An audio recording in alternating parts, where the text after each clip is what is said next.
నేను ఎప్పటి నుంచో పట్టాలనుకున్న రికార్డ్ సైజ్ చేప పడింది, కానీ పడ్డట్టే పడింది, దెంగపోయింది. హలో బ్రో, నమస్తే. ఈ మధ్య మనం చేపలకి ఎక్కడికి పో చుట్టం చూపుకు కూడా అట్లొచ్చి ఒక్క చేప మందలేయట్లే. మనం చేపకు కావాల్సిన అన్ని మర్యాదలు చేస్తున్నాం, అయినా ఒక్క చేప పడట్లే. ఈ చేపలు పట్టుడు ఒక్కసారి అలవాటైతే చేపలు పడు పడకపో స్కూలుకు పోయి హాజరేపించుకున్నట్టు వాగు దగ్గరకు వచ్చి హాజరేపించుకోవాల్సిందే. అట్లుంటది మరి చేపల పట్టుల్లో ఉండే మజా. మనం ఎప్పట్లాగానే చేపలకని వాగు దగ్గరకు వచ్చినాం. పెద్ద చేప పడ్డట్టే పడి హ్యాండ్ ఎట్లిస్తుందో చూడు.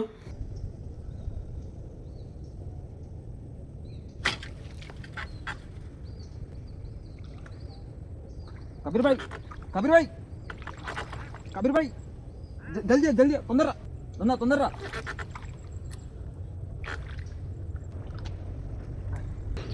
ఇందా చేప